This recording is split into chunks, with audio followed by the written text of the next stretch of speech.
Hi everyone, back for chapters 17 and 18. Let's see if they get away from the dirt bike riders that were setting the fire across the pond. Chapter 17, Burning the World. By the time we get to the Jeep, the searing hot wind has thickened with smoke. Our eyes are watering from a crummy combination of sweat, smoke, and tears. I help Delphi into the passenger seat, toss her backpack in the rear seat, and then leap behind the wheel, hoping with all my heart that the engine will start when I flip the lever and depress the starting pedal. It turns over, but doesn't catch. My heart sinks, and then I remember the secret to making it start is in my pocket. Oh, do you remember what he took? What's wrong? Delphi asks. No time to explain. I race to the front, lift the hood, and plug the wire into the distributor cap. So remember that he took the spark plug wire, I think, so that if somebody tried to steal the Jeep, they couldn't, something he learned from his dad. Back behind the wheel, I close my eyes and flip the starter switch. Vroom! What a beautiful sound. Hang on, I shout and let out the clutch. A moment later, we're barreling along the old logging trail with the hot wind at our backs, which isn't good because it means the wind is pushing the fire and smoke in our direction. But going the other way would have taken us back into the fire, so this is our only option. I'm gripping the wheel with all my might as we bounce along the ruts, concentrating on keeping the vehicle on the trail and not veering off or colliding with a stump. The thing is, my eyes are watering. I'm not seeing all that good. Look behind, I shout to Delphi. Is it catching up? I don't know. Maybe the whole sky is on fire. I press down on the accelerator until the pedal hits the floor. We're flying, hitting 20 miles an hour, according to the speed gauge. There's only one way to make it go faster, and that's to change gears, which is something I haven't attempted at full speed, because until now, second gear was fast enough. Hang on. I push the clutch, push the gear lever down and to the right, and let the clutch out. Third gear. Much faster. Too fast, the way we're rattled around, so I let up slightly on the gas pedal. 35 miles an hour. On a highway, that would be slow as a snail. On an uneven, unpaved logging road, it feels like 100 miles an hour. And it's working. The smoke is thinning, and that means we're outrunning the fire, which doesn't make my heart pound any less. We need to get far away, miles and miles. Back at the pond, the fire moved like a sprinter, racing from a cottage roof to a full-blown wildfire in minutes. Everything's so dry, just waiting to explode into flames. And those dirt bikers racing around like gleeful devils, chanting, "Away, away," and burning the world. Did I hear them wrong? Was that what they were really shouting? And why does it sound so familiar? One thing I know for sure, the bikers spotted us from across the pond. Me and Delphi are witnesses to a crime. Does that mean they'll try to run us down? Shut us up? Maybe the fire scares them more than we do. If it was me, I'd want to have the wind in my face, pushing the flames in the opposite direction. Fastest way to get clear and safe. And besides, we weren't close enough to see their faces, let alone identify them. That's what I keep telling myself as I slam along the ruts, teeth rattling. If we get far away from the fire, we'll also be far away from the dirt bikers. With the Jeep going this fast, Delphi has to yell to make herself heard. I need to use the ladies' room. I slow down and put the gear shift into neutral and let us roll to a stop. No way am I going to shut the engine off. Not when something might be catching up. Fire or bad guys, or both. This is kind of, all this excitement reminds me of when we were reading Flutter, and the poachers were in the woods, and so the girls had to try to hide from them. Kind of reminds me of that, like, intenseness. Of course, there's no ladies' room, so Delphi takes a small roll of TP from her backpack, limps to a row of bushes, and disappears behind them. There's no smoke showing under the canopy of trees, just plain gray sky. And now that we're stopped, I notice the wind is no longer blowing in our direction. It's barely blowing at all, and seems to have shifted. All good.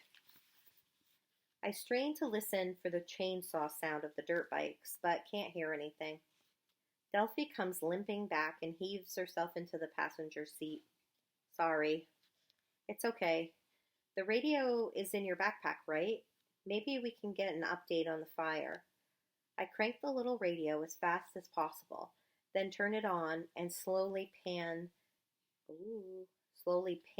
the antenna around until it catches the signal. Remember when we had pan as one of our vocabulary words when we were talking about the coming distractions story about to pan the camera meant to move it back and forth. So he's panning the antenna, trying to get a signal. Fire service officials announced that the fight to contain the fire will concentrate resources and personnel on the southeastern edges of the conflagration. Oh, that's a big word for fire. Oh, there we go. But it's fun to say. Conflagration. They explained that the northern areas are thinly populated, whereas in the south, 6 to a dozen towns and villages are under threat. So, Bigfoot, if you're out there, you better get running, because nobody's coming to help. Just kidding. Rock and rollers. Just kidding, rock and rollers. I'm raising my mug of morning coffee in a toast to our brave firefighters who are risking their lives to contain this awful blaze. Good luck. Be safe. This is Fat Freddie Bell, high atop the lowest official mountain in the great state of Maine. When the music comes back on, I switch it off. They're concentrating on the south, Delphi says, in a croaky kind of whisper. We're in the north. I nod. So we're on our own? Totally. Looks like it. I try to sound upbeat, but we have been all along, and we're doing okay. We're still alive, right? Delphi sighs. Any idea where we're going? Mostly west. I pointed at the compass on the dashboard. What about the map? I'm pretty sure we're off the map by now. What do we do? I shrug. Keep driving until we bump into a real road? Or a fire crew or something? But not them. Delphi shudders. Not those creeps. Not them, I agree.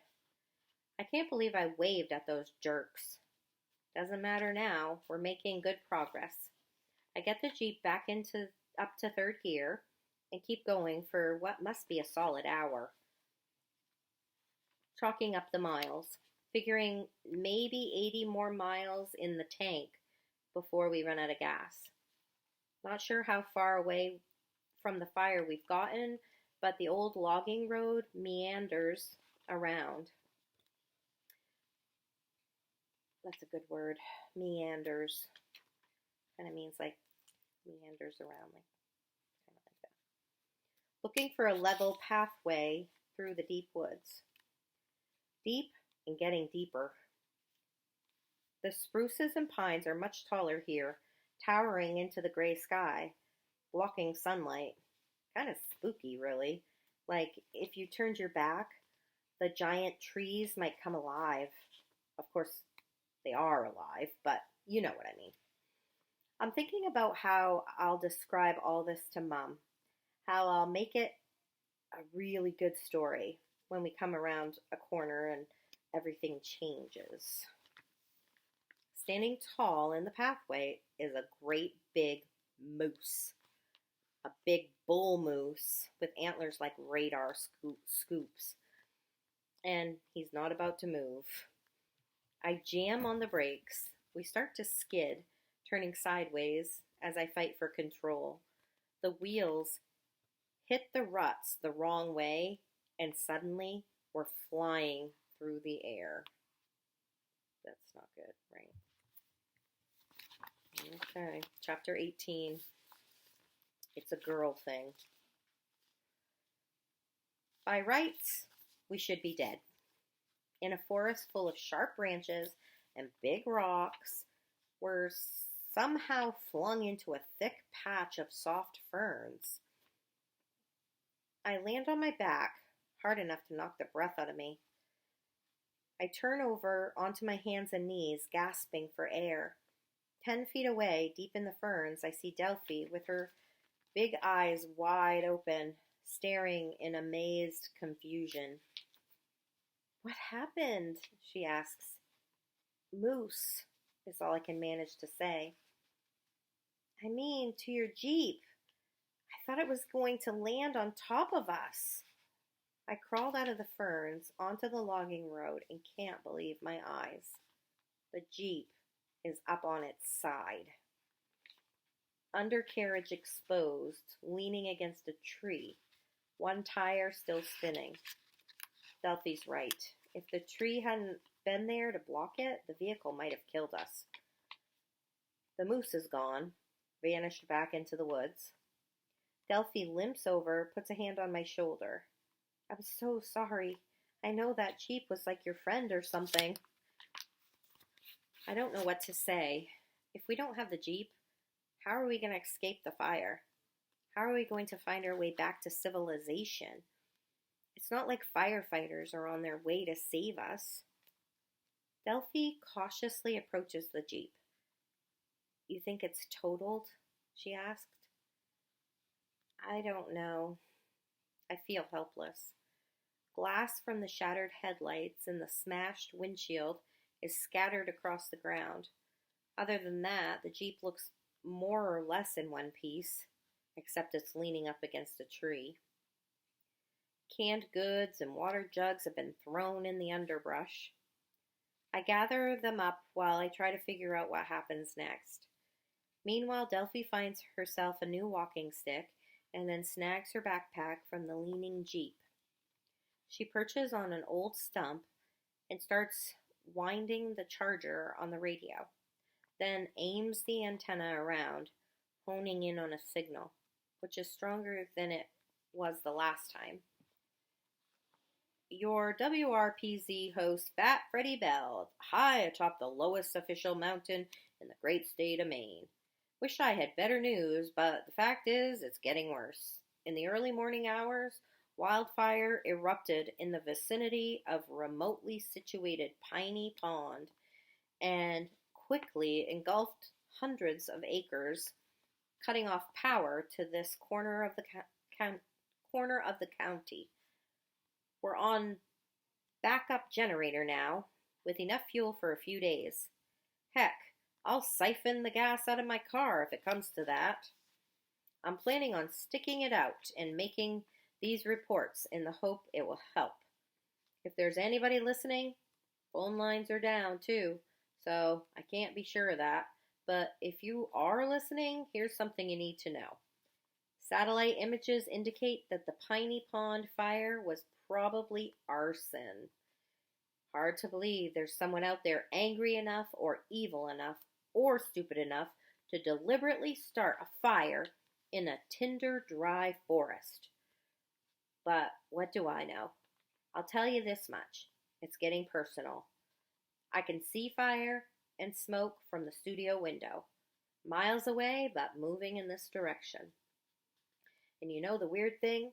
I never thought of a fire as being alive. but it sure looks like a living and breathing, except it's breathing flames instead of fire, or instead of air. Phew. Forecasts say there's a chance of a thunderstorm later in the day. Sure hope they're right, because boy, oh boy, do we need rain. The sound fades out, turning to static, and Delphi stares at the little radio. I can't believe it. We were there, Sam. We were right there watching when those two creeps started the fire. Hundreds of acres, out of control, and nobody knows who did it but us. We don't know who did it, except they were guys on dirt bikes. Young guys with long faces and blonde beards. Tattoos on their arms. Are you serious? All I saw was the bikes. You must have eyes like an eagle. You noticed the bikes, I noticed the boys. She smiles. It's a girl thing. I make a pile of the canned goods, sorting them for nourishment. There's only so many we can carry if we're on foot, and we'll have to make them count. What's the plan? Delphi wants to know, limping over to inspect the cans. We have to keep moving. If those dirt bikers come this way, we're toast. Same for the fire. Do what you have to, but I'm not walking. She's defiant. See this swollen ankle? The more I walk, the worse it gets. There's only one thing to do. One thing that makes sense. What's that? Fix the Jeep. How? Her grin gets bigger. We do what the Greeks do. Wonder what that means. We've talked about Greeks and how they build with columns. Not sure if it has anything to do with that, but we'll find out in the next chapter. Bye, guys.